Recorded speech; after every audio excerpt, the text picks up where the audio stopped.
Hey guys, as many of you enjoyed the last video of this series, I decided to follow through and cover the Second Shinobi World War. There are actually quite a few misconceptions about this war which I'm going to clarify and explain how it all began, leading to the events that took place during this conflict. Now, if some of you guys haven't watched the last video on the First Shinobi World War, then quickly go watch it, as the main crux of how the war between the different nations started is explained in that video. And before I start, I would like to remind you guys to hit that like button and notification bell to show us your support, and leave a comment on which anime history you want us to cover next. From the previous video, I was able to gather a list, so continue feeding me more options. Alright, with all that out the way, let's begin.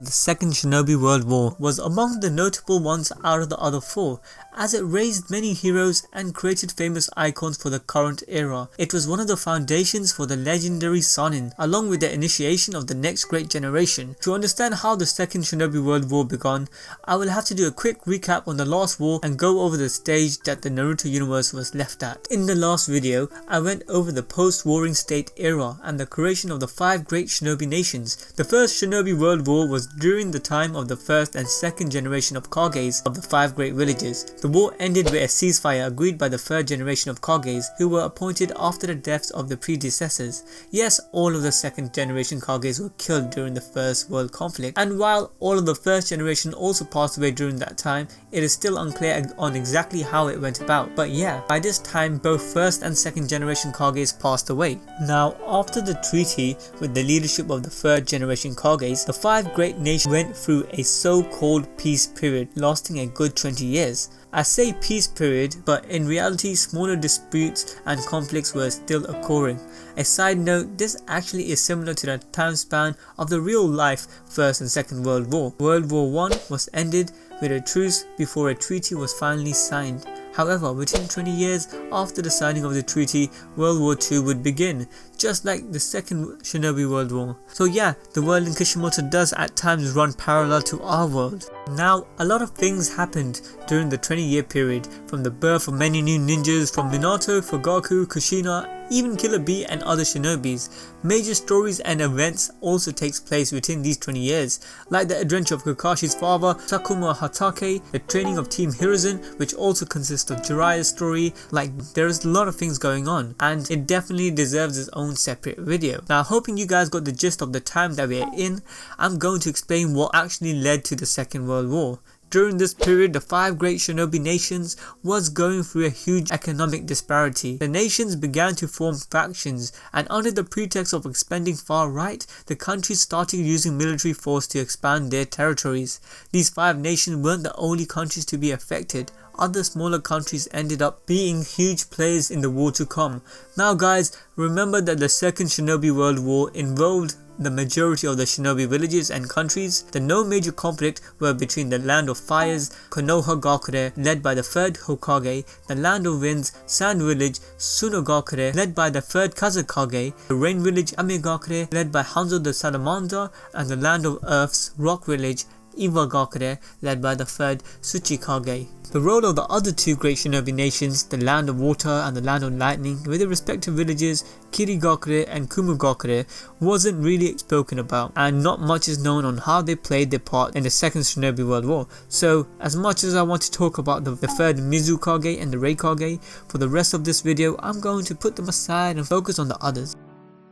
Now, before the war started to the point of being actually called a world conflict, months prior to the war's beginning, the Land of Fire, Konohagakure, had already been at war with the Kagero village of the Land of Mountains. A quick note is that Kagero village is not a hidden village, hence it's not called Kirigakure. This war between Konoha and Kagero was technically the start of the war, and according to Nagato, it can be seen as that Konoha was the one that initiated it and ultimately caused the Second World Conflict to occur. So what happened?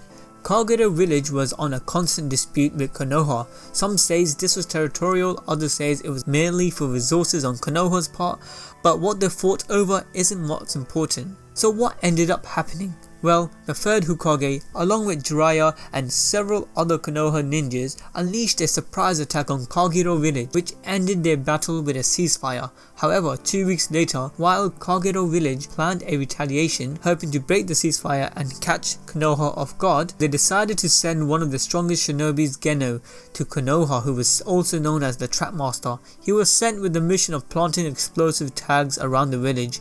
But while he was gone, another village, Tokigakure, the same village Hashirama sold Chomei, the seven-tailed beast to, attacked Kagero and said to have completely wiped it out of the land of mountains. Basically, Kagero village ended up being destroyed by Tokigakure, leaving no survivors but Geno. Now, after this battle, not much is told on how the other countries involved themselves, but the fact that Konoha was on the offense, the other countries felt the pressure to invade. If you go back to the first video, you might remember me saying that Hashirama sold the tailed beast in order to fix any disparity in power between the 5 great nations.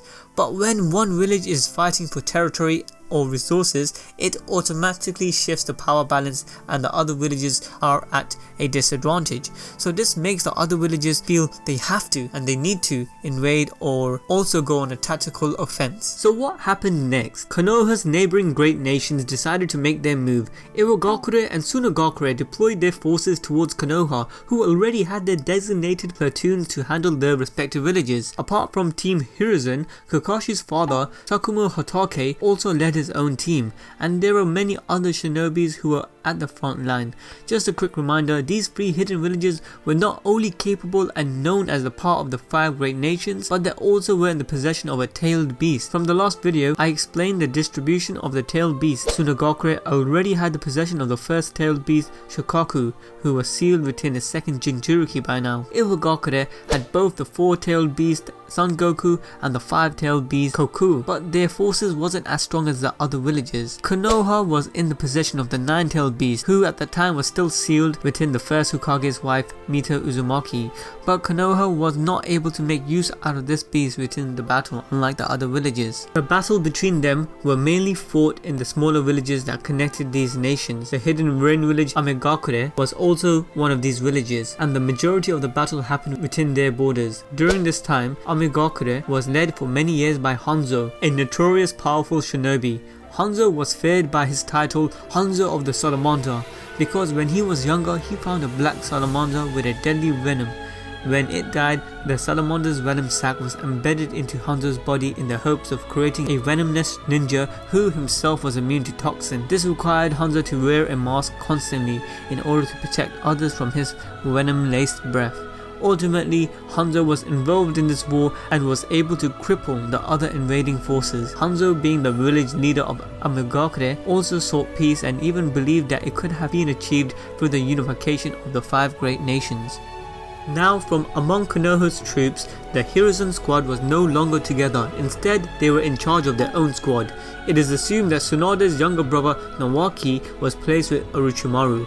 On Nawaki's 12th birthday, Tsunade passed down the grandfather's necklace in the hopes that it would help him achieve his dream of being Hokage. Unfortunately, on the next day, Nawaki would die after running into an explosive trap, leaving Tsunade heartbroken, but gave her a new resolve during these times, one which was the introduction of medical ninjas on the 4-man squad. In order to avoid future deaths like Nawaki's, Hiruzen, the 3rd Hokage, agreed with her arguments, but could not dedicate resources to the necessary implementation due to the ongoing war. This is when Tsunade met Dan Koto, who shared her views and propagated the idea of medical ninja, as he also lost his younger sister, just like Tsunade lost her brother. Their relationship began to develop.